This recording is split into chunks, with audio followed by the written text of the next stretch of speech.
What's up, everybody? Just wanted to kind of go over the tap performance little fuel harnesses here for the pumps, for the primary and secondary. I just want to go over the actual connectors with you real quick. So let me just show you what I got.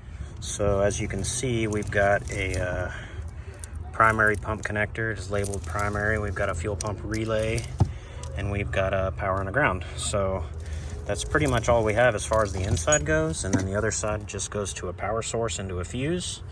The other side goes straight to chassis ground, and there's just a little inline connector here. So this is probably the simplest way to wire your fuel pumps, because these just plug into the factory connector. You just cut off the connector wire, splice it into the positive and negative, and you get your power and output there. So what we'll do on the other side is we'll also wire the primary into the actual fuel pump primary, but the other side will go into the switch. So that way it'll, once the switch is grounded, it will provide power to the other fuel pump under boost. So that's how that works. All right, so I'll just show you how I did this. I just ran the wiring up basically to the front of the car. I'll move this over a little bit here in a bit just to clean it up. I've got both of my fuses in the same spot here, just kind of tucked them in down into here. I'll zip tie all this stuff up, get it out of the way. Got my ground cable here, which I need to secure. Ground cable, and then I've got my positive cable. All of that is run up to the front. Pretty simple install, nice and clean, especially once I loom it up or get it zip tied up and out of the way. Primary and secondary, both of these are primary labeled, but it's just because that's how we do it when we build the harnesses. If we send one out, then we'll take one of the primaries off, and then so we basically run it up front here, run it over to here. Got the primary, secondary. These are our fuel pump level sensor wiring here. This is a ground signal and signal because there's a saddle tank. So now I've got my primary ignition for the fuel pump to start, and then I've got two power cables that go to each harness, and then one harness goes straight to the ground from the car, and then the other one is hanging here because I've got to wire it into the switch that goes up to the blower lid. I'll show you what I did on there. So the blower is actually fully bolted on now. I've got my all my bolts here. So what I've got is a little 90-degree air fitting here. This will come out and go over to a T, and then the T will go into the switch. And the switch will come out of the switch, and then we'll go into the pressure regulator here. And then so once this is activated by a boost or whatever, what have you, it'll ground the switch. It will ground out and then activate the secondary pump. And that's pretty much it. So blower's on, fully bolted down, got my air hose in, everything's looking good. So one more thing here I gotta show you. We talked about the map sensor last video and how I was gonna make an extension for it. So what I did is I actually got a female end of the map sensor, connected it here, got it all loomed up.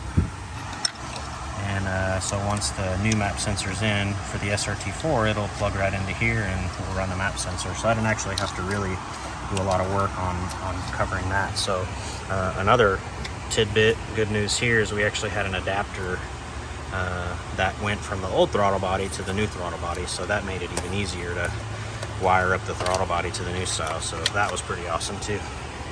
Aside from that, I think all I have left is to, again, so I haven't put the thermostat in, got to secure the fans, belts, got to put in oil, coolant, and she'll be ready to roll.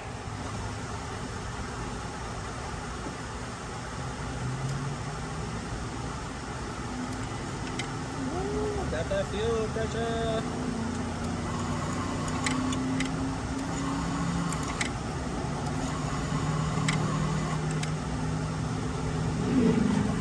So as you can see, we have fuel pressure to the rail, the regulator, all that good stuff. Everything's working out. Pretty excited. Really, really, really, really close at getting this thing started. So, yeah, man. Hopefully within the next few days, hopefully I can get out here a little more and get this thing patched up, going, and ready to get on the dyno. What's up, everybody? Just a little video update of the 300. Did some great work today, got a lot finished up. Got the blower lid drilled and tapped for the boost reference for the regulator and the boost switch. Got the fuel pumps wired up. I did not hook up the boost switch yet because I don't have that quite yet. It's there, I just haven't put it in and wired it to the back of the car. Got the blower lid on, everything is torqued and ready to go. The supercharger is 100% on the car. We did the throttle adapter, as you saw, the harness for the throttle body converter, wired in the map sensor. I did an extender there. I actually did use, and I pinned it. I made the harness myself, cut and did all that good stuff, and just made it an extension for the harness, which turns out was much easier than actually like cutting, soldering, heat shrinking, all that crap. So we ended up using that from the shop. I got all of that wired up. Pretty sure that you saw the video with the fuel pumps and how those are wired up. Pretty good kits, man. Those Tap Performance kits are quite amazing. He does sell full fuel systems for Hellcats, Red Eyes, Demons, dual pumps, triple pumps, anything you need really as far as fuel systems goes. And we also do have just the drop-in kits for the 392 cars. They're great power adder, help really when it comes to that stuff. You definitely don't want to lose fuel. We see a lot of people, commenting and asking about, just putting the Hellcat fuel pump in the hat and upgrading. It's just not the way that you need to really do that kind of stuff.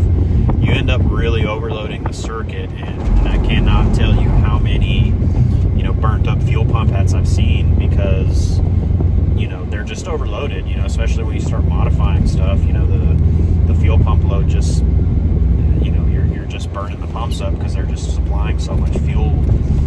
And when you start doing cams and or cam jobs and things like that, upgrading your injectors, you really want to do the fuel pump. I mean, you almost have to, because when we're doing the dynos and stuff, the fuel pump's just wide open, the injectors are plumb ready to go, they're just maxed out. So that's one of the better things to do when you're doing mods like that, especially when you're doing a supercharger application. Have good supporting mods for it. And man, the 392 kits for those cars are wonderful. The injector kits we sell are wonderful from FIC. If you have any questions about any of that, please feel free to comment. Tapperformance.com is where to go. We do the fuel systems, we've got flex kits, we've got camshafts, a few different variations of what we have out there that Rick has basically designed himself, and they're cut by TSP. So that's good stuff. But yeah, anything on there, if you have any questions with, hit him up. Just Tap Performance is where we do everything at. So good stuff. But anyway, yeah, so I should have the car running. Hopefully, I'd say Monday or Tuesday. It's Friday night now. I'm just getting home from the shop and getting things going. So anyway, thanks for watching. And again, like, subscribe, share, please. I'd love to get some more likes and subscriptions on this page, and I really want to try to get this thing rolling. And just as of right now, thanks for all the support. I know my videos are kind of crappy right now because I'm just doing some solo stuff here and doing the best that I can, but I'm gonna try to get me a little in-car camera here pretty soon. That way I can mount it. My wife can quit giving me crap about it.